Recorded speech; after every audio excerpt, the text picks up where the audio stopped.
have me confused, Capanen. But don't bother to explain now. Ride out of here before that mob decides to hang you.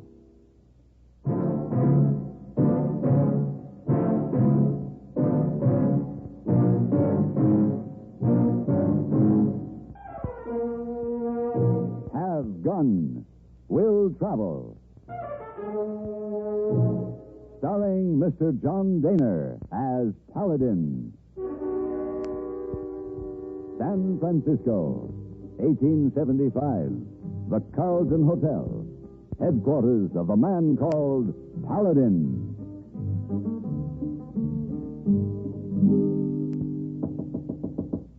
Come in. Oh. Good morning, Mr. Paladin. Good morning, Miss Wong. You want Missy Wong help you pack? Oh, thanks. I don't think so. I'm traveling light this trip. I'll be riding through some pretty rough country. Oh, where you go? I'm doing a job for an insurance company, Miss Wong. They're concerned about their losses, want me to survey the freight routes up through the north and check with the express offices along the way. Yeah, that does it. Hey, boy told me that you and he were going out in the town last night. Oh, yes. Hey, boy, take Missy Wong to see very fine stage play. What did you see? Oh, my. There was a little girl named Topsy. Oh, Topsy, yes. Topsy, yes. A little girl named Eva. Yes? A nice old man named Mr. Uncle Tom. Mr. Uncle Tom. Mr. Uncle Tom, Mr. You know what, Mr. Paladin? Poor Mr. Uncle Tom, he... I understand, Miss Wong. A little girl named Eva, she... Oh, Mr. Paladin, we have such a good time.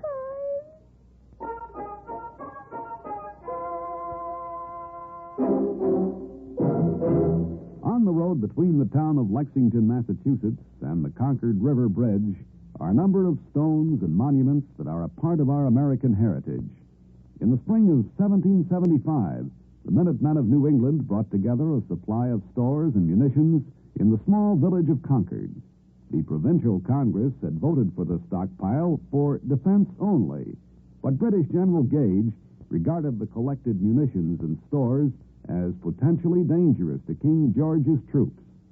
On April 19, 1775, Gage dispatched a force under Major Pitcairn to capture the stockpile. The route of the British troops took them through the town of Lexington, which had been alerted by Paul Revere and others. At Lexington, the British were met by a small American force, and a skirmish ensued on Village Green. The American Revolution had begun. Their superior numbers allowed the British to continue their advance toward Concord, but William Prescott, who had ridden with Paul Revere, carried a warning of their approach. Pitcairn's British regulars moved into Concord and occupied north and south bridges, while a small group of Minutemen waited across the river for reinforcements. When help for the colonials arrived from nearby towns, the British were forced to withdraw across North Bridge.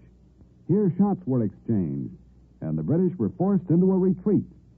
The retreat soon became a disorderly rout as Minutemen fired on Pitcairn's men from behind walls, houses, and barns. The colonials had won the day. Today, the brave actions of the American fighting men at Lexington and Concord are marked by many monuments, including the famous statue of the Minuteman. Some of the original landmarks are still preserved. The monuments at Lexington and Concord remind us of the rich heritage that as Americans we share and stand ready to defend.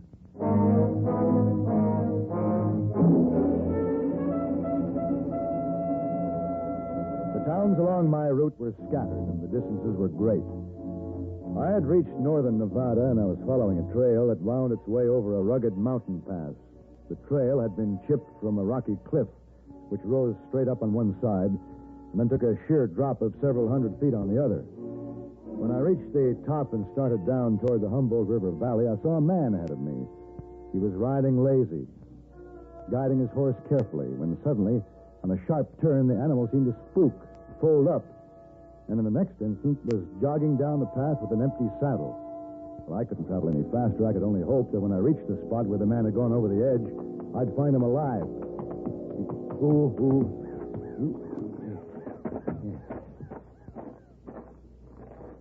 Hey, down there.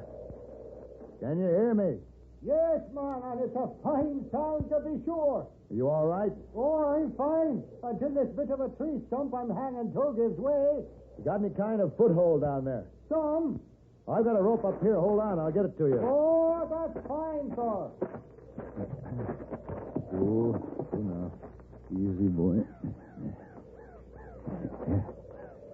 Now stand.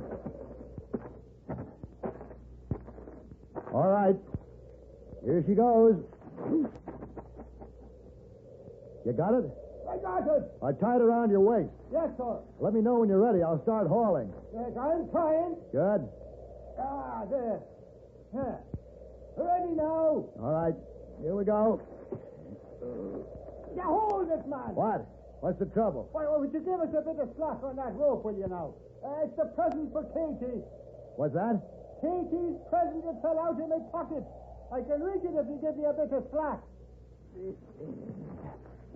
How's that? Oh, that's fine, sir. Hey, haul away, my hearty.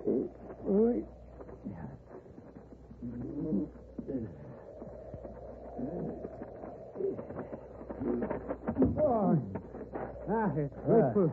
Hey. Grateful I am to you, sir. Oh, Bannon's me name, sir. Red, they call me, and I needn't be telling you why. And, when I catch me breath, I have a few words to say about that no good, cussed, not-headed horse that twice in a month has set me down without even so much as a by your leave. Never mind the horse. We better check you for broken bones. Oh, no, sir, no. Bannon's a tough one, though I am. Hurting a bit in a few places, but praise be, Katie's present is safe. Katie's present. Would you be after knowing what day this is, sir? Oh, yes, it's Thursday. That's right, in March the 17th, and that, of course, is St. Patrick's Day, but more than that, it's the birthday of me darling Katie.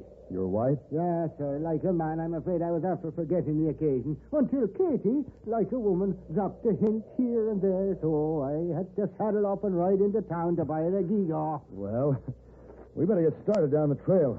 You go ride my horse and I'll walk. Oh, now, a fine thing that'd be. To thank a man for saving me life by taking the horse out from under him. No, sir, O'Bannon will walk. A good walk will take the kinks out of me.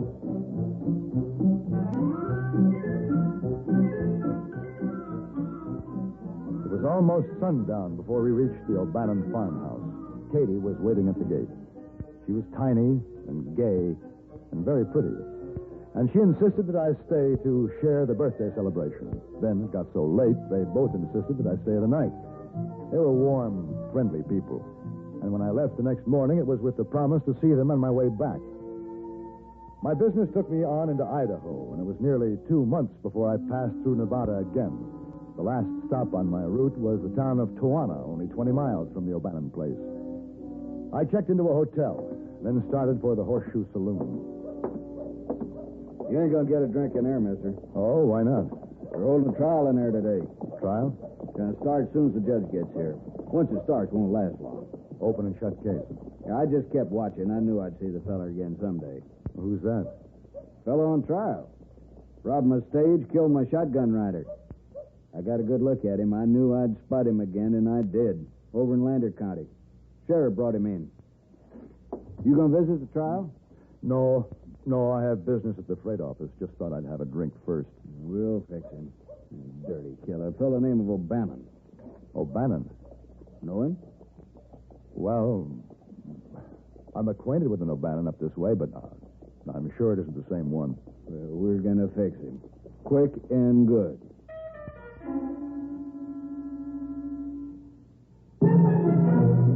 About 10 miles north of Springfield, Massachusetts, and 5 miles northeast of Chicopee is Westover Air Force Base, headquarters for the 8th Air Force.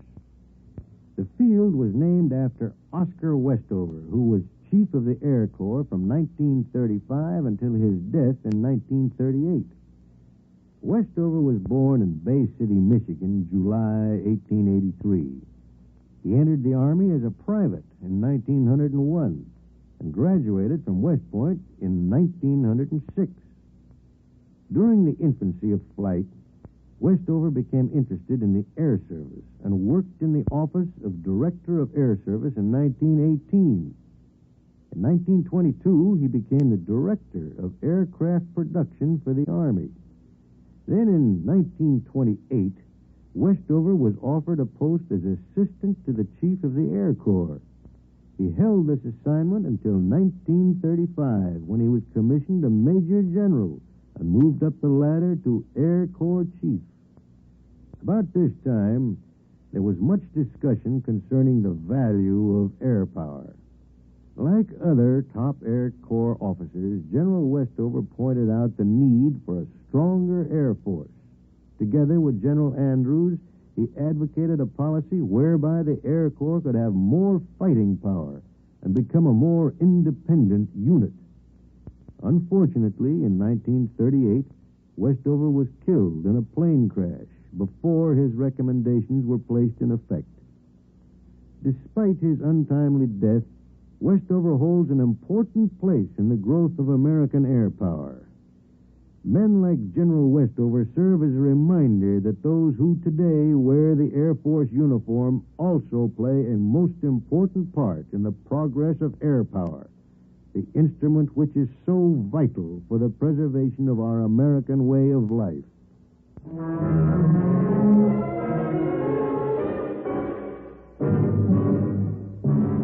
I had started down the street to the Tijuana freight office when I saw the sheriff bringing the prisoner from the jail. It was hard to believe. But the O'Bannon on trial was my red-haired friend of the mountain trail. He didn't glance in my direction. But I decided to postpone my business and visit the trial after all. What the court convened in the Horseshoe Saloon lacked in formality, it made up for in its obvious zeal to fix him quick and good. Circuit Judge Charlie Cagle called the court to order, and Wes Barker took the stand. Do you swear to tell the truth, the whole truth, nothing but the truth, so help you God? I do. Sit down. Well, there he sits, Judge. Right there. Now, please, Mr. Barker, not so fast. I want you to tell us just what happened. Well, the coach wasn't running just on schedule that day. We didn't have no passengers, but we had some important freight to carry. Valuable freight? Gold. The shipment wasn't ready on our regular time to leave, so we waited for it. And when was this? Oh, 2 months ago. You remember what day exactly? Sure. It was March 17th.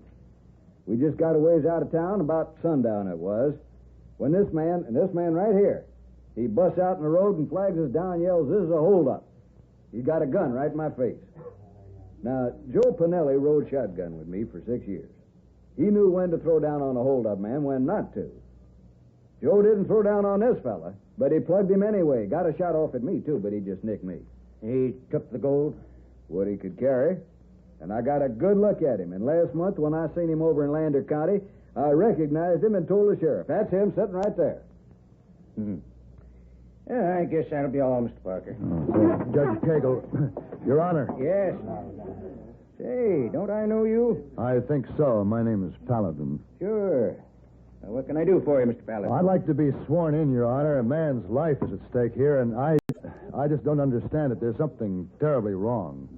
Well, come on up here. Thank you. All right, let's keep it quiet now. You swear to tell the truth, the whole truth, nothing but the truth, so help you God? I do. Sit down. Judge, if this murder and holdup occurred on March 17th, about sundown, the man sitting here, O'Bannon, can't be guilty. Quiet down.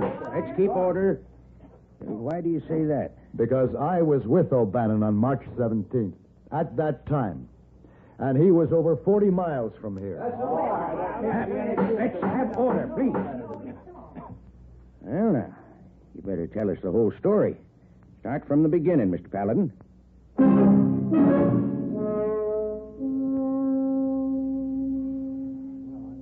All right, case dismissed. That's all for today. Mister? Yeah. I can't figure what your game is, but you sure didn't make yourself any friends here. Look, I'm sorry, Barker. I told the truth. Yeah. You might have put a reasonable doubt in the judge's mind, but I know better. You said yourself it was almost sundown when the holdup occurred, and it must have all happened pretty fast. You could be mistaken, you know. No mistake. I saw O'Bannon kill my shotgun rider. Joe had a lot of friends. If the law ain't going to take care of the man that murdered him, maybe his friends will have to. That's mighty careless talk, Barker. Look at that. Sheriff's turning him loose. That dirty killer walking out of town a free man when he ought to be hanging on the end of a rope right now. And we can thank you for butting in with your big lying mouth. I didn't lie. I know better.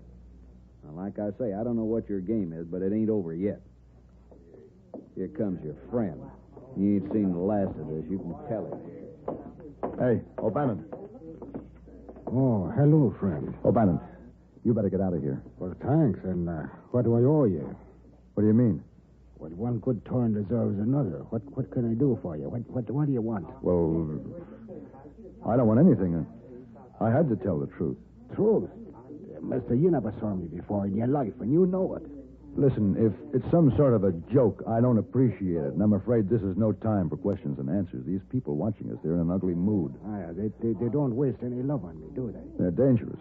I've seen it happen too many times. You better get out of town as fast as you can. Oh, but I intend to. I have my plans all made. And thanks again, friend, for your pretty lies. You have me real confused, O'Bannon. But I'll expect some answers for this, and they better be good. I'll ride out to your place tomorrow. My place? All right, just get going, O'Bannon. Oh, sure. Oh, Paladin. What? You'll find me at North Fork.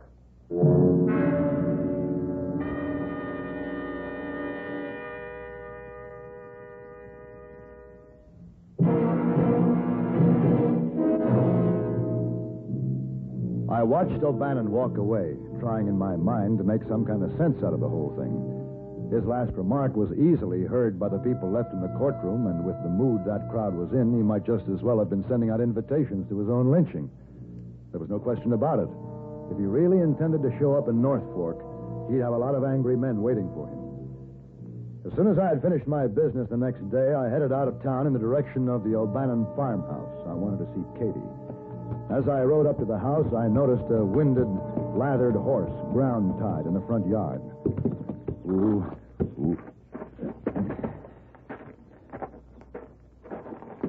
No, Katie. You black What? hostages. Hey. Stand back. Don't. Stand back. Hey, Katie. Katie. Paladin. What have you done? O'Bannon. O'Bannon. He's dead.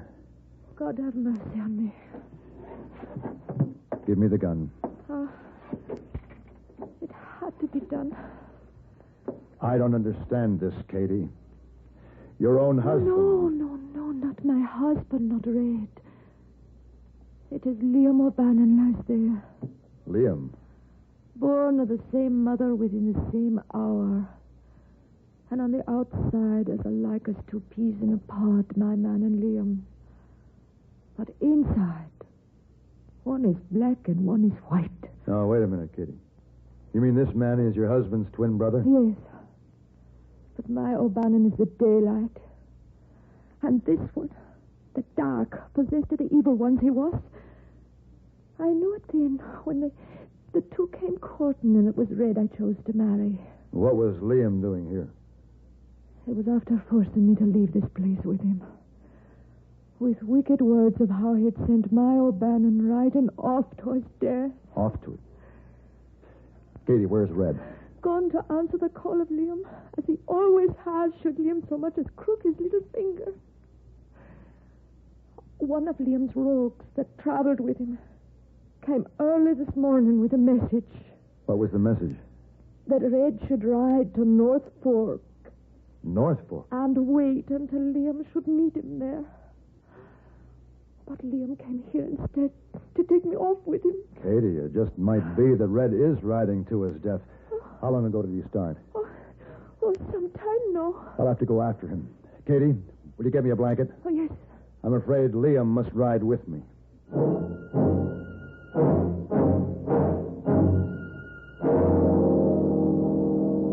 As the crow flies, North Fork wasn't far.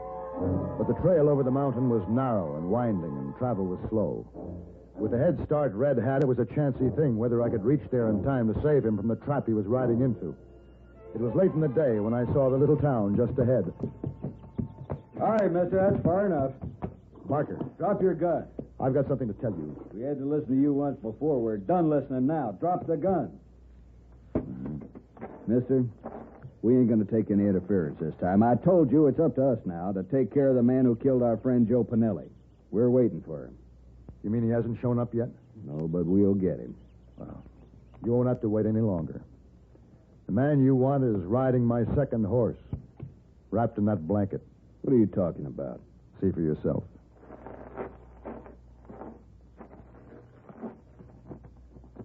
It's him, all right. What happened? Doesn't matter. The death of your friend Joe Pinelli has been avenged, Barker. An eye for an eye. That's what you wanted, isn't it? So now I trust you'll give Liam O'Bannon a suitable burial. Then I started back down the mountain trail. Whatever had delayed Red O'Bannon's trip to Norfolk had saved his life. But I became more and more concerned as to what had happened to him. I reached the end of the rocky ledge, and there, off to the right, in a grassy meadow, was a horse that looked somehow familiar. He was nibbling grass and wearing an empty saddle. I turned around and went back up the trail. Hey, Red! Red O'Bannon! Hey! Hey, Red! Like the voice of an angel. Oh. Red? Yes. Red, you all right? For the time being. Yeah, Paladin. Yeah. That's no good. Cussed, not-headed horse. He did it again. Yeah, well, you can be mighty grateful to that no-good, cussed, knot-headed horse. What's that? Never mind. I'll get the rope.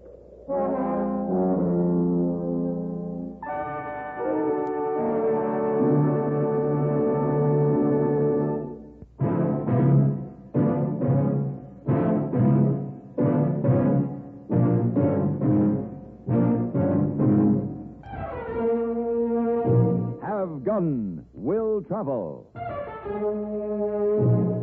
Created by Herb Meadow and Sam Rolfe, is produced and directed in Hollywood by Frank Parrott and stars John Daner as Paladin with Virginia Gregg as Miss Wong. Tonight's story was specially written for Have Gun Will Travel by Ann Dowd. Specially featured in the cast was Ben Wright with Harry Bartell, Jack Moyles, and Gene Bates.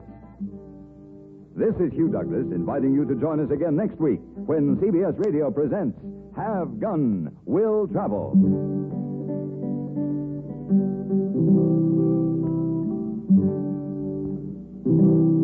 Have Gun Will Travel is brought to you through the worldwide facilities of the Armed Forces Radio and Television Service.